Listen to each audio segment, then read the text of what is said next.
Olá, gente. Meu nome é Bruno. Eu sou acadêmico de enfermagem do Centro de Formação de Professores da Universidade Federal de Campina Grande, integrante do LATICS, Laboratório de Tecnologias, Informação e Comunicação em Saúde. Hoje, a gente vai falar um pouco sobre lipídios de membrana. Dando continuidade à aula já gravada por Paloma sobre lipídios, hoje a gente vai discutir essa classe à parte de lipídios de membrana. Então aqui temos justamente destacado em azul o grupo cabeça dos glicerofosfolipídios. Então, de acordo com esse grupo cabeça, a gente vai, além de distinguir os fosfolipídios, a gente pode nomeá-los. Então, se naquele grupo cabeça X a gente tiver ligado um etanolamina, por exemplo, a gente vai ter o fosfatidil etanolamina. Se essa molécula for uma serina, fosfatidil serina, um glicerol, fosfatidil glicerol e assim por diante. A única molécula que foge a essa regra é o fosfatidil glicerol, que o nome do fosfolipídio correspondente seria a cardiolipina. Alguns desses animais e alguns organismos unicelulares são ricos em éter-lipídios, nos quais uma das duas cadeias acilas são ligadas ao glicerol através de uma ligação éter não éster. Então são éter-lipídios. A gente tem ligações do tipo éter, oxigênio entre dois carbonos, e tem-se um estudo sobre isso, aí não se sabe a função certa desses éter-lipídios, mas acredita que seja para proteger tecidos contra a ação de fosfolipase. A gente sabe que os lipídios de membrana da gente são constantemente degradados e renovados. Então esses éter-lipídios não são reconhecidos pelas nossas enzimas fosfolipases, tornando-se assim protegidos. E é justamente por isso que eles aparecem em órgãos importantes como o coração, onde mais da metade dos fosfolipídios do coração serão do tipo éter-lipídios. E essa cadeia éter-ligada pode apresentar uma insaturação entre o carbono 1 e carbono 2, como no caso dos plasmalogênios, que são esse tipo de éter-lipídios. Galactolipídios e sulfolipídios são lipídios predominantes em vegetais, principalmente vegetais vasculares. Galactolipídios estima-se que sejam os lipídios mais comuns na biosfera, mais presentes, e eles apresentam um ou dois resíduos de galactose unidos por uma ligação glicosídica ao carbono 3 do 1,2-diacilglicerol.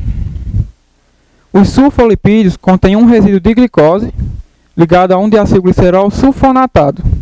E esses lipídios são justamente componentes de membranas tilacoides dos cloroplastos. São membranas internas dessas organelas, onde vai acontecer a fotossíntese. Então aqui a gente tem a estrutura de galactolipídios e sulfolipídios. Aqui a gente tem um galactolipídio, monogalactolipídio, porque a gente tem apenas um resíduo de galactose ligada ao diacilglicerol. Aqui a gente tem um disacarídeo, um digalactolipídio.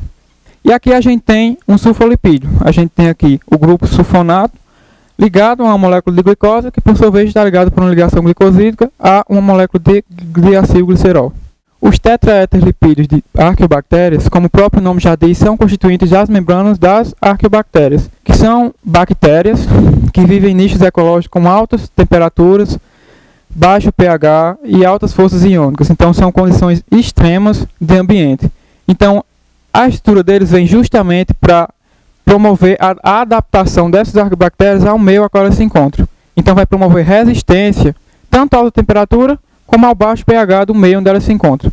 Então são chamados de glicerol dialquil, glicerol tetraéteres, que são compostos por hidrocarbonetos ramificados, sendo que esses hidrocarbonetos têm quase o dobro dos ácidos graxos, dos glicerofosfolipídios e dos esfingolipídios, e cada extremidade da cadeia de ácidos graxos é unida a uma molécula de glicerol.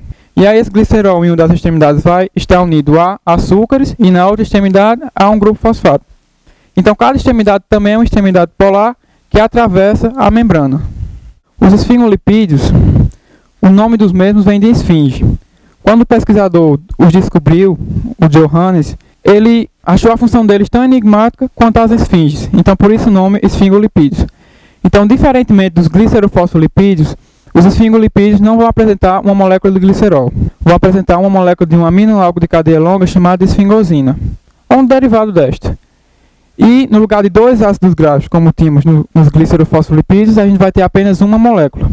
E o grupo cabeça, também presente, vai estar unido ou por uma ligação glicosídica ou por uma ligação do tipo fosfodiéster. Então a gente tem três classes de esfingolipídios: as esfingomielinas, os glicolipídios neutros, que são os glicoesfingolipídios, também chamados de cerebrosídeos e globosídeos, e os gangliosídeos. A gente vai falar um pouquinho de cada um deles agora. Então aqui a gente tem a estrutura geral dos esfingolipídios. A gente tem em vermelho a molécula da esfingosina, Em amarelo temos o ácido graxo, de cadeia longa, que está unido à esfingolipina por uma ligação do tipo amida. E temos o grupo cabeça, destacado em azul, representado por um X. E aí vai depender desse grupo cabeça para a gente classificar esses esfingolipídios. Então, quando a gente tem no grupo cabeça dos esfingolipídios uma molécula de fosfoetanolamina ou fosfocolina, a gente tem uma esfingomielina.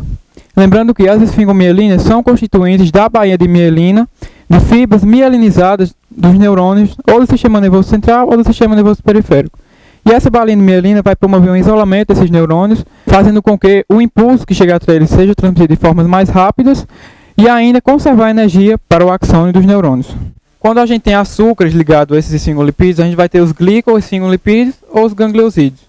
E aí vai depender da complexidade dos açúcares ligados. Então, quando a gente tem apenas um açúcar ligado, a gente tem cerebrosídeos, que são glicoesfingolipídios. Então, se esse açúcar for a galactose, geralmente esse glicoesfingolipídio, esse cerebrosídeo, ele é encontrado em tecidos neurais. E aí, o nome cerebrosídeos. Se a gente tem uma glicose ligada, geralmente é encontrado em tecidos diferentes dos tecidos neurais. E nos globosídeos, geralmente a gente tem ligado ou D-glicose, ou D-galactose, ou N-acetil-D-galactosamina.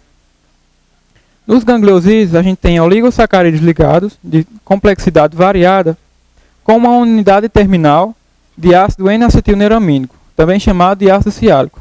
Então, são esses gangliosídeos que funcionam tanto para determinar o nosso sistema ABO, como funcionam como pontos de reconhecimento para moléculas extracelulares ou superfície de células vizinhas. Então, agora temos os esteróis. A característica central dos esteróis é esse sistema de anéis fundidos, sendo que são 4 anéis, sendo 3 com 6 átomos de carbono e 1 com 5 átomos. Esses anéis são quase planos, relativamente rígidos, o que impede a rotação através das ligações carbono-carbono. Então, os esteróis, além de funções como constituintes de membrana, eles são precursores de uma variedade de produtos com funções biológicas específicas, como, por exemplo, os hormônios sexuais de testosterona e estrogênio. Um esterol conhecidíssimo, que a maioria das pessoas já ouviu falar alguma vez, é o colesterol. O colesterol apresenta aquela estrutura de anéis, um grupamento de hidroxila no carbono 3 e uma cadeia lateral alquila. Essa cadeia é quase tão longa como um ácido graxo, com 16 átomos de carbono em sua cadeia. E essa hidroxila dos esteróis ela vai interagir justamente com as porções polares dos fosfolipídios de membrana, os grupos cabeça, e essa cauda apolar hidrocarboneto vai estar justamente submersa nos fosfolipídios interagindo entre si. Lembrando que é o colesterol que dá a propriedade de fluidez à membrana, sendo que quanto maior a sua concentração nas membranas, menos fluida essa membrana será. Bom, para finalizar, a gente vai falar um pouquinho sobre degradação de lipídios. No organismo da gente, os lipídios são constantemente degradados e ressintetizados. Essa degradação acontece nos lisossomos, que são organelas citoplasmáticas que contêm enzimas hidrolíticas no seu interior. Então, a maioria das células degradadas substituem continuamente seus lipídios de membrana nos lisossomos, e para cada ligação hidrolisável dos glicerofosfolipídios, a gente tem uma enzima fosfolipase correspondente. Fosfolipases do tipo A removem um dos 2 ácidos graxos, produzindo um lisofosfolipídio, e a estrutura restante é removida por uma lisofosfolipase. E nos gangliosídeos a gente tem enzimas específicas que promovem sua degradação. Bom, aqui para ilustrar, a gente tem um fosfolipídio de membrana, o fosfatidinoinositol 4,5-bifosfato, e temos os diferentes tipos de fosfolipases que agem clivando essas ligações. Então, as fosfolipases do tipo A, elas hidrolisam ligações do tipo éster. Fosfolipase C, ligações de tipo fosfodiéster, e fosfolipase T, ligações de tipo ligações glicosídicas. Então, cada uma vai liberar diferentes produtos de acordo com o fosfolipídio que ela estiver efetuando a hidrólise. Bom, gente, chegamos ao fim da nossa aula sobre lipídios de membrana. Eu quero pedir a vocês que, se vocês gostaram do vídeo, dê joinha e subscrevam-se no nosso canal, que vai ser de grande ajuda. Curtam e compartilhem também a nossa fanpage no Facebook, o Latix UFCG. Deixo a vocês meu muito obrigado e até a próxima aula.